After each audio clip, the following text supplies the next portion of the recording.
Hi guys, good afternoon to everyone. So this discussion is all about Veritas et Misericordia, specifically the Veritas part of our Veritas et Misericordia motto. So Veritas directly translates to truth. Okay, so this activity or session 8 and 9 activity is all about what is true to you and what is false for you. But first, before we proceed with to our false activity, let's first discuss what truth really is. Because it's a very complicated topic. You might think that yung katotohanan or yung truth is something that just naturally comes to us, but that's not always the case. In fact, that's rarely the case. So, what is truth actually based on? So, you might think, sir, it's based on evidence. But again, you would have to consider that evidence is based on the perspective of those who's going to evaluate that evidence. So, you might say that maybe a judge or a jury is going to evaluate the evidence from a prosecutor and a defendant. However, this all depends on who they're going to believe. Diba? If the defendant offers a much more convincing evidence, then the judge and the jury has this inclination to believe the defendant more. But if, for example, the prosecutor gives a much more convincing evidence, then they are inclined to believe the prosecutor more. So it entirely depends on who they're going to believe. So we cannot base the truth on evidence. This is merely subjective truth. So kapag sinabi natin na, oh, totoo yung sinasabi niya base dun sa ebidensya niya, it just so happens that that person has that enough evidence. Pero that does not necessarily mean na totoo na yung sinasabi niya.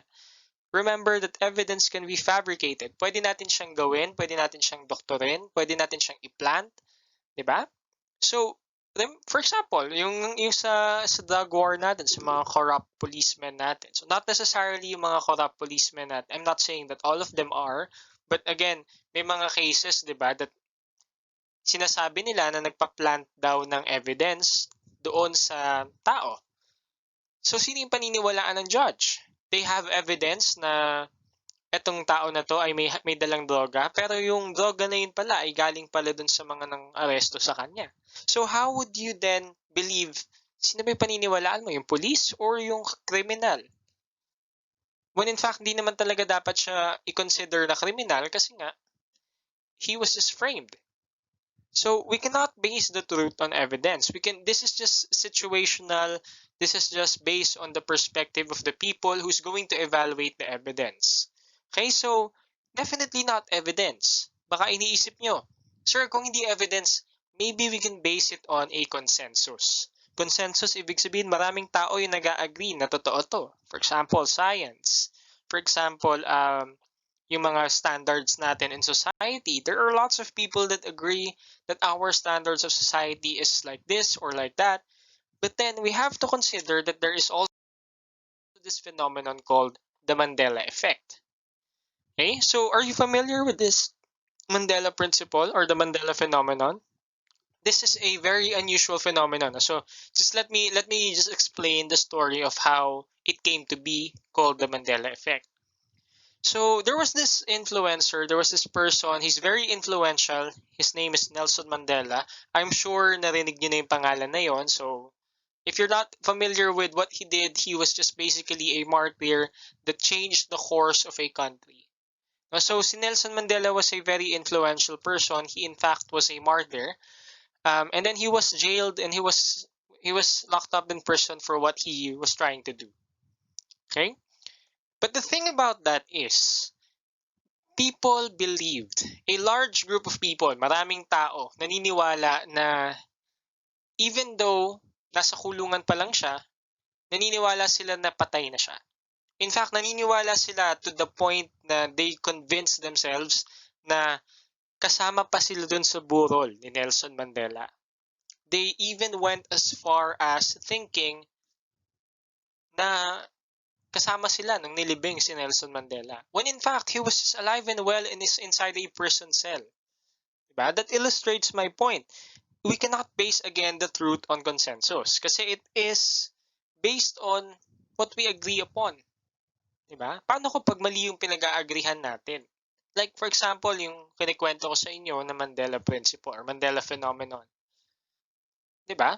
There are also lots of things that we think are true when in fact hindi naman siya totoo. So I'm going to link a video, another video down below. It's by College Humor, specifically it's a by Adam. Adam Ruins Everything, if you're familiar with that. So he is going to dictate 13 misconceptions that we all think is true but actually is a different story. Okay, so we have those cases, maraming cases na ganun, and in those cases nagkakaroon tayo ng problema because the consensus is pointing to something false, pero dahil nga may consensus tayo, iniisip natin na totoo na siya. So again, this is not a solid basis for truth. Just because we agree upon it doesn't mean totoo na siya. Okay? So, maybe you're asking, sir, kung hindi natin alam yung or hindi pwede yung consensus, hindi pwede yung evidence, what can we base the truth upon? Well, in our philosophy class nung college pa ako, there was this discussion about truth, yung katotohanan daw sa mundo. And we have all agreed, everyone in our class, we agreed that the truth is relative, meaning it varies from person to person. Yung katotohanan, it varies from person to person. If you're a Christian, iba yung mga katotohanan mo when it comes to the afterlife. If you're a Muslim, another set of beliefs. Pero you still hold it as true. If you're a Buddhist, Hindi, you believe things that are not true for others but true for you. But there are only two things that are solid in our truth. Number one is pinanganak tayo. We are living. We are alive. We were born. Number two is that we are going to die. Yun lang yung dalawang hindi natin maiiwasan na katotohanan. That we were born and that we are going to die. That is the only two universal truths that we can rely that is going to happen or that has definitely happened. Sir, baka sinasabi niyo, sir, there are many theories about existence that may confirm na hindi talaga tayo pinanganak. In fact, no. Hindi natin siya, even though we consider that pinanganak pa rin tayo because we were conceived and then we're going to die at the end of, kung iniisip niyo, simulation ng lahat, we're going to die at the end of the simulation. Diba? So, there's always that factor na nabuhay tayo and mamamatay tayo. So, that is irrefutable truth. So then, how can we come up with a solid, in our lives, no? A solid foundation of what is true for us? So, tingnan natin. So, the truth depends on your perspective. What is true to you can be untrue to someone else. Like I mentioned earlier, yung katotohanan mo, possible na hindi totoo sa ibang tao. So, what you have to do is take the point from all the possible perspectives. Lahat ng posibleng perspectives, i-take natin yung point na yun. Like for example, let's have this a very cliche example. No? Let's see this cloth. Diba? It's a plain green cloth. Diba?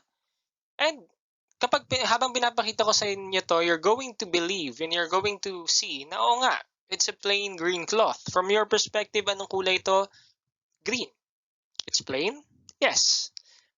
But if I tell you that this is not a plain green cloth, may writing siya actually, it's going to still hold true. So totoo yung sinasabi nyo, totoo yung iniisip nyo, and totoo din yung sinasabi ko. For what particular reason? Because we're standing at two different sides of this cloth.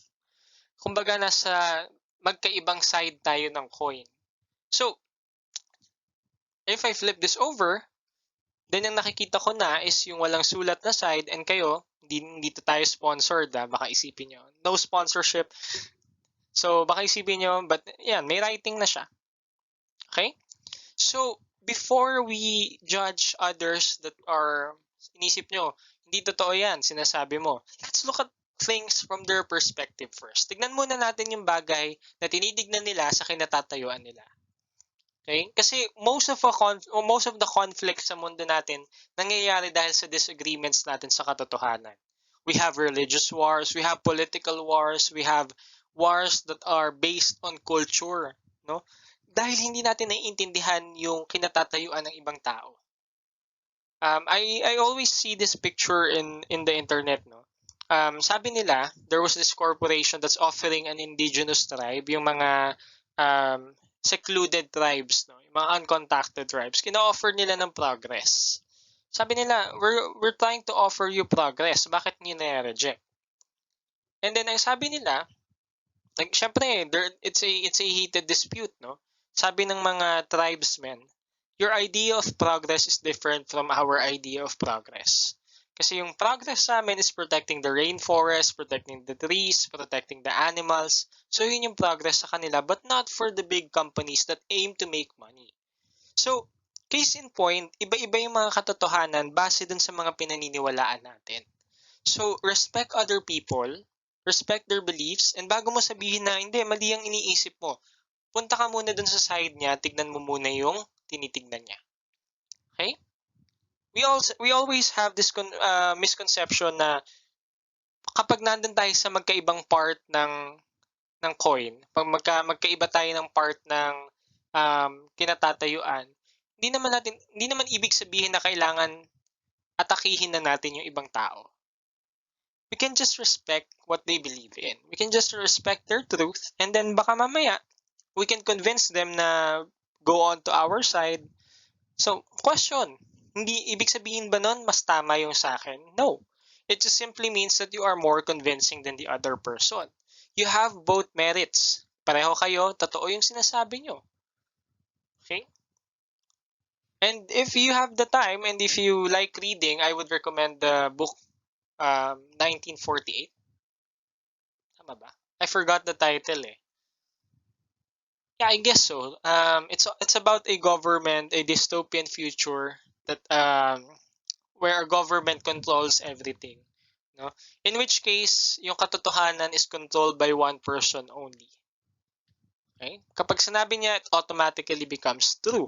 So, we don't want that to happen. Gusto natin, we have this different perspectives, and in doing so, downside kasi niya is that we cannot, again, control what others think. So, kailangan respetuhin natin sila, and then punta tayo dun sa side nila, tignan natin kung ano yung nakikita nila, and then eventually come to an understanding. So, wag tayo magja-judge ng mga tao. Wag tayong mali ang sinasabi mo, bro. Mali ang sinasabi mo. So, don't do that. Look at things from their perspective first. Okay, so here is what's going to be your activity. Now, this is going to further illustrate my point kasi malamang sa malamang iba-iba kayo ng answers dito. So let's look at this. Now, your activity is going to be about truth or false. So, itong mga bagay na ba to ay totoo para sa inyo or hindi? Okay, so just to give you an idea, I'm going to participate in this activity. I'm going to give you two things because I'm going to ask for two things as well. Number one is kung itong statement na ba ito ay totoo para sa inyo or hindi. Number two is kung ano yung evidence nyo. Okay? So, first statement, drinking alcohol and smoking are part of growing up.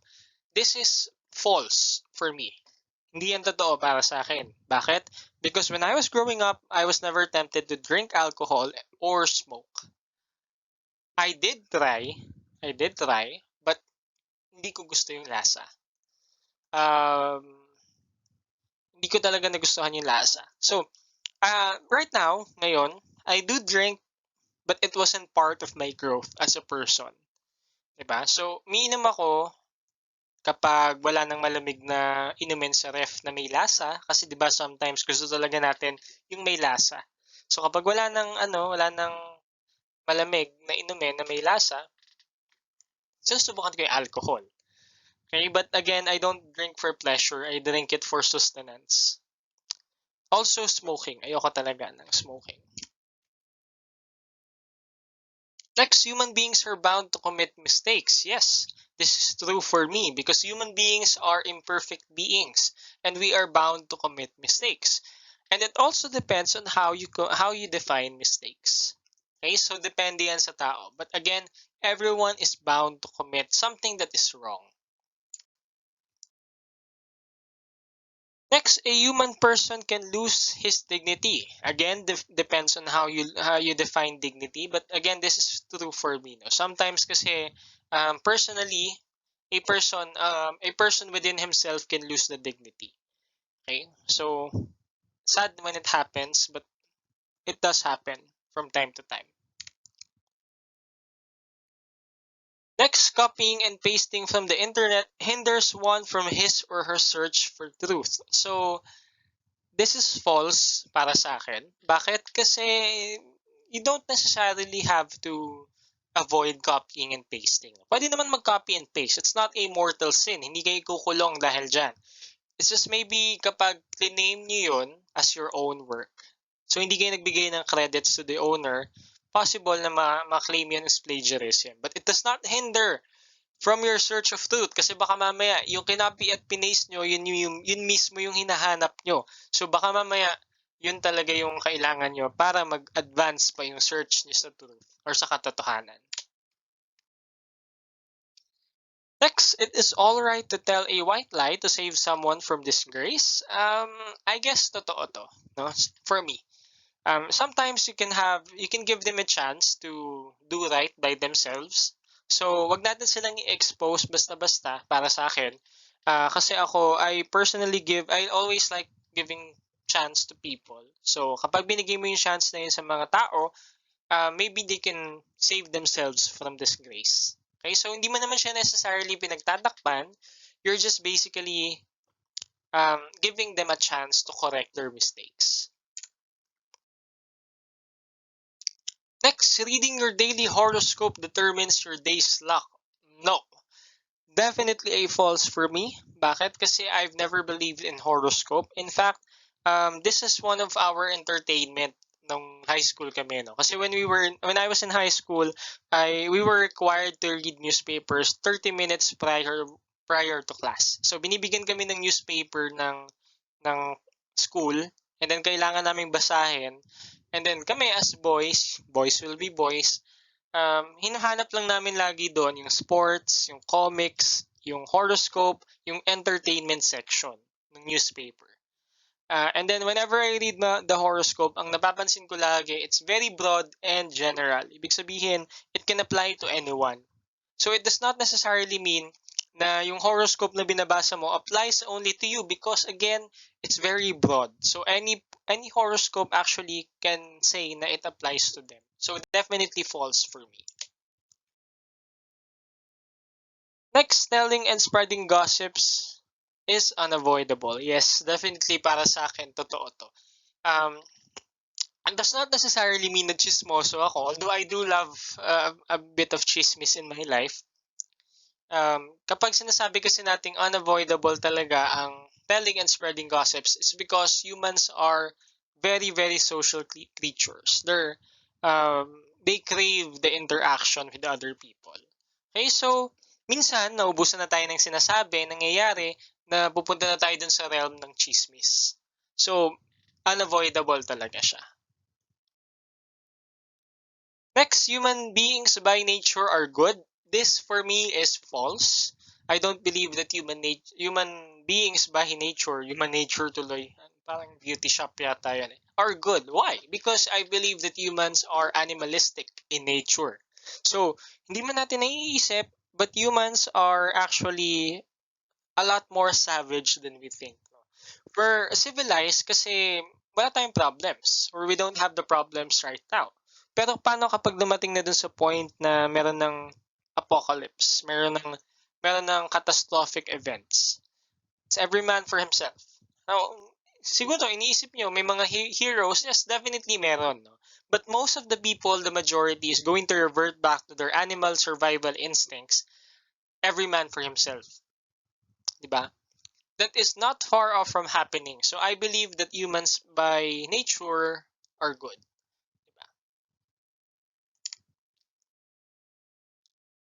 Next, listening to fortune tellers can help you plan better things for the future. Definitely not. No. I don't believe in fortune tellers. Although it's all in good entertainment para sa akin.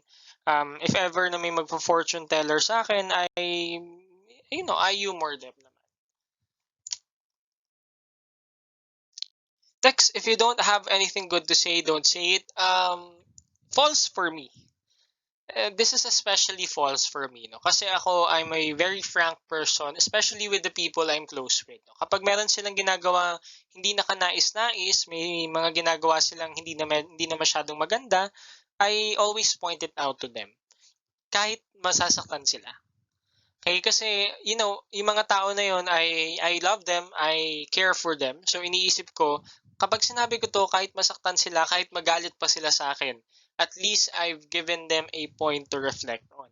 Nabigyan ko sila ng isang value sa katawan nila, sa buhay nila, naisipin nila baka nga may mga ginagawa ko na hindi na maganda. Diba? So, I'm always the bearer of bad news, not that I enjoy being the bearer of bad news, but someone has to say it, 'di ba? May mga bagay na kailangan sabihin, and someone has to have the courage to say it. Okay, so I guess that's the end of our activity. So yun yung basic activity na. We also have reflection questions over here.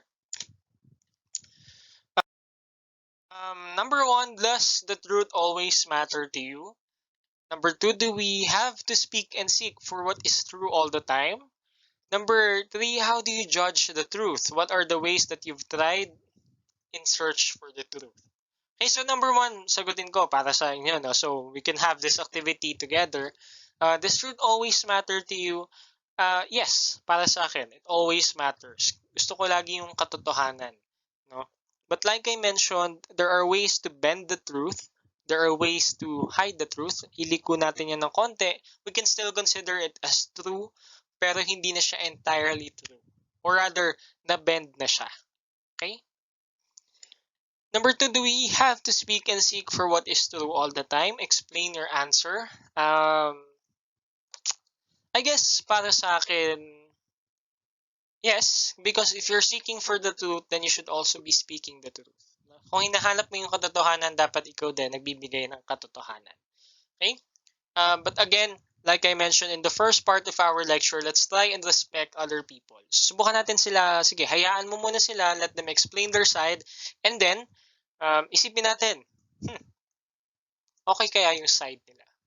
Or may merits kaya yung side nila? So, think of those things. No?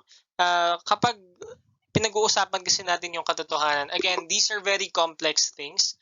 You don't necessarily have to stick to, ito, totoo to. Okay? Let's try and be more flexible. Let's try and be more open-minded when it comes to the truth. Next, how do you judge the truth? What are the ways that you tried in search for the truth? Now, I don't know no kung paano ko i-judge yung katotohanan. Kasi personally, 'di ba ang sabi ko nga sa inyo, it's based on the evidence that we have and it's based on your perspective. So ako, I don't know kung paano i-judge personally yung truth. Maybe para sa akin kasi it depends on the reliability of the person. So yung mga taong pinagkakatiwalaan ko, if they tell me something, naniniwala ako. Okay, sometimes I do see for myself and sometimes I just plain out believe them. And just to share with you guys, ako yung tao na kahit totoo yung sinasabi ko sa mga friends ko, natatawa kasi ako. So, minsan, nagsasabi ako na, uy guys, alam niyo ba, ganyan-ganyan. Tapos, hindi ko mapigilan yung natatawa ako. Tapos, iisipin nila nagsisinungaling ako. Tapos, sabihin ko, bahala kayong sa paniniwalaan nyo, di ba? Bahala kayo kung ayaw nyo maniwala, hindi ko naman kawalan. Basta ako sinabi ko sa inyo, mga ganong bagay, no? So, hindi ko alam kung bakit. But, even though, nagsasabi ako ng totoo, natatawa ako dun sa mga friends ko. Kasi yung look of nila nai-imagine ko yung look of disbelief nila. Okay, but ako I always say the truth. Ang nangyayari lang kasi natatawa ako kaya minsan din hindi nila ako pinaniniwalaan. Okay? So